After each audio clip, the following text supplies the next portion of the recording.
Morning, family. Man, long night last night. This chef brain of mine, man. Sometimes that insomnia hits, and you're up all night. So I got the bags under the eyes. I got my cup of coffee. I'm out here fairly early, getting the smoker going for something for you guys today. So today, I was going to do a flank steak roulade for you guys. My brother kept asking me to put that video up. So Zach, here, this one's for you. Except guess what? I'm not paying $13 a pound for flank steak at the store right now. I mean, I'm an old enough chef that flank steak used to cost about $1.23 when I started. And man, $13 a pound, forget about it. So I decided to try something I've never done before. I'm doing a tri-tip roulade. Normally I like the tri-tip cooked whole, and it's one of my favorite cuts of meat. But you know what, we're gonna play with it today. We're gonna have some fun. So this is a new one for me as well. So I'm gonna enjoy it today. Hope you enjoy it today. I'm tired. I'm probably gonna stumble on my words a lot and ramble. Hopefully we come up with a decent video for you guys today.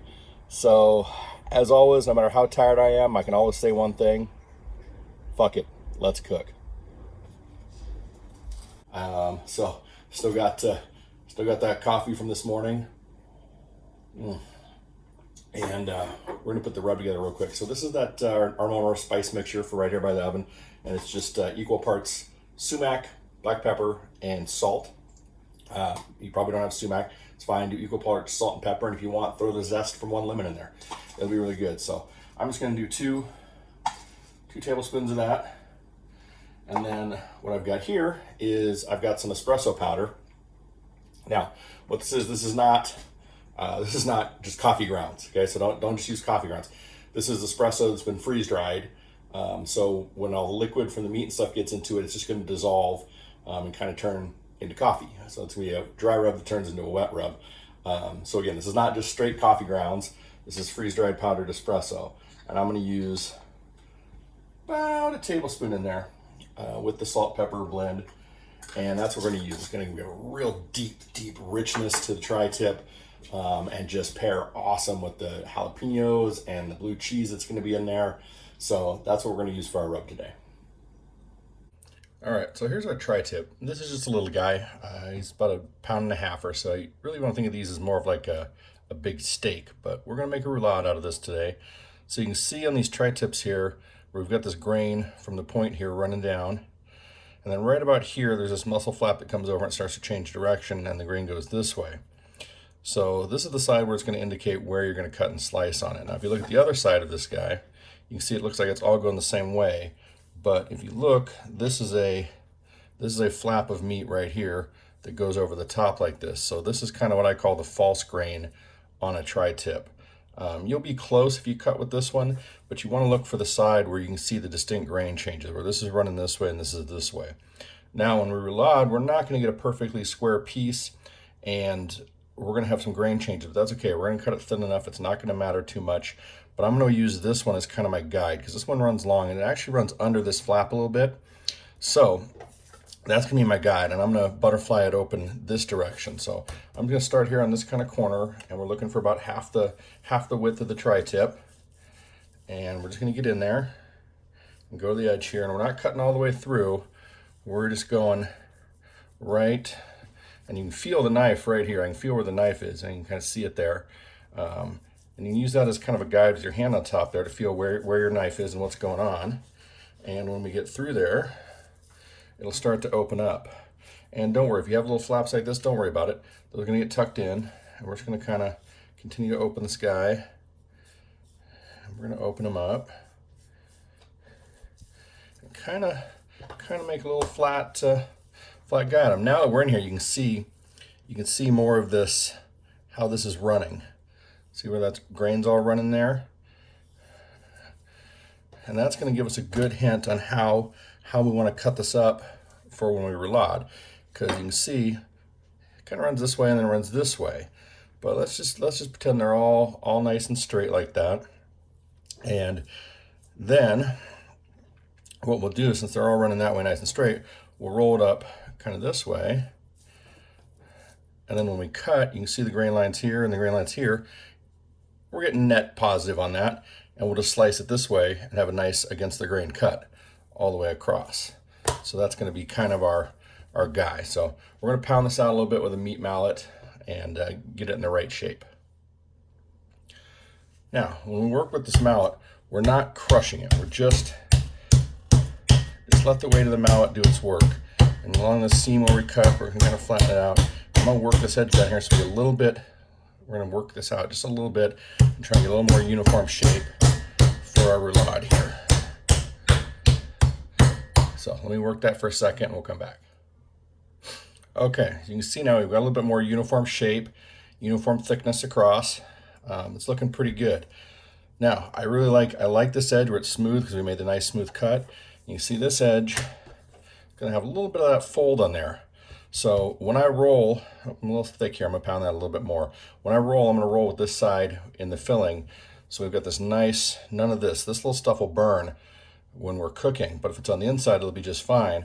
Whereas this side's nice and uniform, it'll cook really nice. So I'm gonna pound this out a little bit more and then we'll show you how to get it stuffed. Okay, here's the base for our stuffing. I just used 1 whole white onion and 1 jumbo jalapeno, 2 if I had smaller ones. And I'm gonna cook those down until they're real nice and soft and everything is gonna reduce by about half. All right, you can see they've cooked down by about half. They were kind of all the way across the pan and now they're just down here. So we're gonna throw a little Worcestershire in on top of them.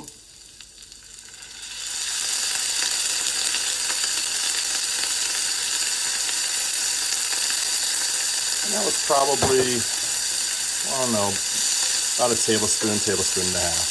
Just kind of moisten them up a little bit. Finish your cooking, deglaze the pan. Okay, so these are our hot veggies, again, right off the stove. They're still nice and hot. To that, we're gonna add about 1/2 cup of blue cheese crumbles. And we're just gonna use the heat from the veggies to kind of break that down a little bit. And again, we're not on the stove, so we're not talking a ton of heat here. So it's not, hopefully we're not gonna turn up with too much soup, but we just want, you can see how the cheese is starting to get a little sweaty and break down. That's all we want. We just want a little bit of that cheese to start to melt in there. And that's about as far as I'm gonna go to break it down. So you can still see there's some nice chunks of cheese in there, here and there, but all the veggies are coated really good. So we'll use this for our stuffing. So I'm gonna hit this with a little bit of our seasoning on the inside. Just a little bit. And then I like to start with the edge that I'm gonna roll up closest to me. You see our lines are going this way. So when we roll it up, we want our lines to be running across it. And get our topping on there. And just kind of spread it out real nice. Make it as even as possible. And try to get some of those peppers where they're running along with the grain here. Should look really nice. And notice I'm leaving a little lip over here. So I want something to tuck that into though. So this side, I can go kind of all the way up here. Get it nice and done. And I'm gonna leave a little lip right there on where we're gonna tie it off. So then just kind of start to roll. And as you roll, I like to about right here, kind of pull it back towards me. And that makes it nice and tight in there. Pull back again. Tucking the stuff in there with our fingers as we go. Keeping all that in there as best as possible. Some's just gonna pop out. It's just gonna happen. So there, we've got it kind of rolled up. Now we're gonna tie it. Okay, so what we're gonna do is we're gonna go under one end and just gently kind of work some pieces of string under here. And I'm gonna try to work about 7 pieces of string under here, just as I feel like that's a good number. Lucky number 7, right? Maybe 6, we'll see. So there's 3 on that side. Spin it around this end, get our 7 in there. So, and what we want to do here, you're gonna start from the middle string. And this is gonna be a 1, do 2 little quick loops. And what that's gonna do, see how that knot kind of holds itself? So that's gonna kind of hold itself there. And just a little squeeze in on it, not much. And that will hold it there until we can tie the second piece of the knot. And then we're gonna trim this off because this is all gonna burn out there in the cooker. So I'll get rid of that. And then we're gonna work our way towards towards the other end here, kind of making sure our strings stay even. 1, 2, tie, little bubble. I kind of like it. I think it looks kind of cool. Tie that off, trim it up, and just keep working till you get all the way down here to an end. All right, and there's our stuffed and rolled tri-tip. You see, it look pretty good. A little bit gonna come out. Don't worry about it. It's gonna cook on there. We'll rub this whole thing down and then throw it out in the cooker. So there we have it, all rubbed up. See the rub on there, nice coating all the way around. And I'm gonna take that out, and I've got the smoker set up today, but do it in your oven, do it in a grill. I just like that extra little bit of smoke on there. I'm running mine at 300 today, so if you do it in the oven, 300. If you do it on your grill, about the same. 300 I find is a nice temperature. You can cook tri-tip about like a steak, you know, hot, fast.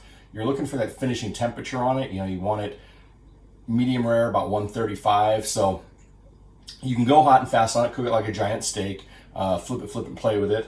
Roulade like this, I want to do it more like a roast. So 300 is good, especially on the smoker, because I'm going to get a little bit of smoke on it. It's not going to cook super fast, so I get a little more smoke infusion over time. So 300 degrees on the smoker, or in the oven 300 degrees. And you're going to go about, you know, it's going to be roughly 20 minutes per pound. But again, we're looking for temperature, not time. So when that sucker hits 130, Insta-read thermometer in there, we're going to pull it and let it rest. So I'm going to go get it on the smoker. Okay. Exactly at 40 minutes for us, hit just about perfect. So we're going to let it rest. It's going to rest. We're going to tent it with some foil, and we're going to give it a solid 15-minute rest before we cut into it. Okay, moment of truth here. Let's see how we do. First thing we're going to do is we're going to snip all these little things. I'm going to leave this end one down here, just kind of to help us. We're going to hold the meat pretty good while we slide these out from underneath. They're going to want to grab a little bit, but just get a good firm hold on them, and you can pull them out.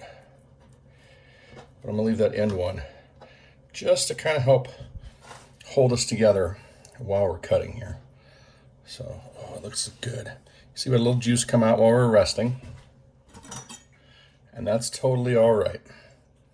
So I'm going to try to give you guys the good shot here. Normally I just slice end to end, but we're going to start right here near the center and see if we can pull a real pretty piece out here to look at. And you don't want to go too thick.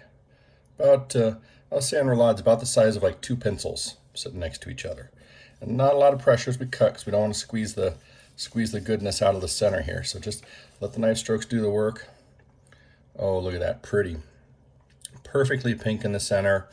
Oh, nice bit of stuffing. I'm going to run that just right over to my plate here. And I'm going to get myself a couple nice, oh man, that looks good. Couple nice slices. So again, nice, full, long knife strokes, not a lot of pressure. I'm barely pushing down here.